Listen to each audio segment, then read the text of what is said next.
Nabila dengan NIM 0306223129 PGMI 5 FITK UINSU. Izinkan saya untuk mengajak kita semua berdiskusi ke Palmerahan tentang materi donor darah. Nah, kalian di sini, apakah kalian tahu apa itu donor darah dan apakah kalian pernah melakukan donor darah? Oke, jadi donor darah itu adalah suatu proses pengambilan darah dari seseorang secara sukarela atau ikhlas untuk disalurkan kepada yang membutuhkan, seperti orang yang di rumah sakit kekurangan darah. Itu bisa itu hasil dari donor darah kita. Nah, apa sih tujuan dari donor darah tersebut? Yang pertama itu adalah menyelamatkan nyawa pasien yang membutuhkan darah. Yang kedua, membantu pasien kecelakaan, operasi, atau yang membutuhkan transfusi darah reguler, seperti orang yang anemia dan hemofilia. Selanjutnya itu yang ketiga, yang terakhir adalah meningkatkan ketersediaan di PMI. Nah, jadi hasil dari donor darah tersebut disimpan di Palang Merah Indonesia di kantornya. Jadi pihak tidak hanya ada di rumah sakit, namun stok dari donor darah tersebut ada di PMI. Sewaktu-waktu rumah sakit kehabisan darah, di pihak rumah sakit bisa mendatangi PMI terdekat untuk mengambil darah yang telah tersedia. Selanjutnya, apa sih manfaat donor darah itu? Yang pertama itu membantu sirkulasi darah atau kesehatan jantung kita. Jadi darah yang diambil itu darah yang diambil itu bukan darah segar, melainkan darah yang mati. Terus kalau sudah diambil darahnya, jantung akan memompa darah yang baru untuk dialirkan ke seluruh tubuh. Nah, yang kedua, manfaat dari donor darah ini adalah memperbarui sel-sel darah.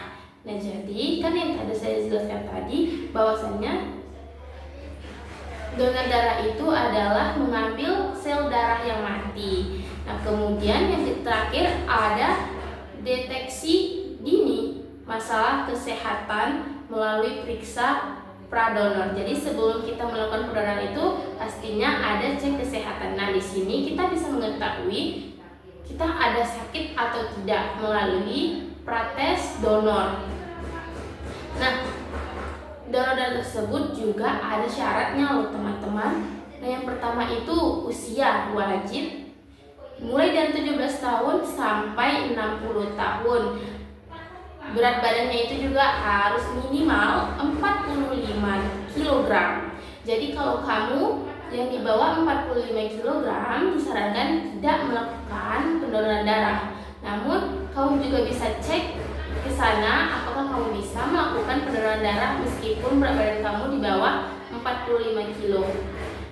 Nah, selanjutnya itu adalah kesehatan yang baik dan tidak memiliki riwayat penyakit tertentu. Nah, jadi kalau kamu memiliki penyakit dalam, kemungkinan kamu tidak bisa melakukan donor darah. Nah, jadi kita sebelum melakukan donor darah itu harus ada namanya tes kesehatan.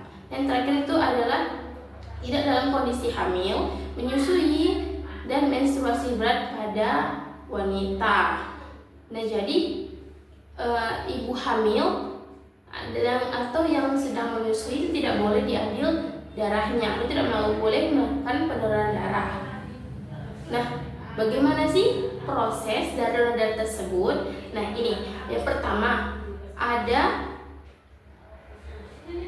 itu kita sebagai pendonor itu wajib setelah kita melakukan pengisian data atau pengisian biodata diri, selanjutnya kita ada memeriksa kesehatan. Nah, ini wajib ya teman-teman, untuk kamu yang mau mendonorkan darahmu wajib untuk melakukan tes kesehatan oleh dokter yang sudah ada di lokasi. Kemudian proses pengambilan darah ini berlangsung selama 10-15 menit saja. Nah, kemudian kamu setelah melakukan pendonoran darah, kamu bisa istirahat setelah donor itu. istirahat sebentar, tidak boleh langsung pulang ya teman-teman. Ingat. Nah, apa aja sih jenis donor darah itu? Yang pertama itu adalah donor darah biasa, donor darah plasma, dan donor trombosit. Nah, ada nih fakta dan mitos dari donor darah tersebut. Faktanya, yang pertama, mitosnya itu donor darah menyebabkan kekurangan darah. Nah, itu mitos. Tapi faktanya itu tubuh kita akan menggantikan darah yang hilang dalam beberapa minggu. Jadi tidak kekurangan darah. Yang kedua, mitos yang kedua ada donor darah menulari penyakit. Nah, ini salah ya teman-teman. Nah, faktanya itu adalah bahwa peralatan yang dilakukan untuk melakukan pendonor darah itu steril ya, dan tidak dilakukan untuk 2 orang, cukup 1 kali. Jadi 1 kali guna. Nah, bagi kamu, ayo jadi pahlawan melalui donor darah. Terima kasih.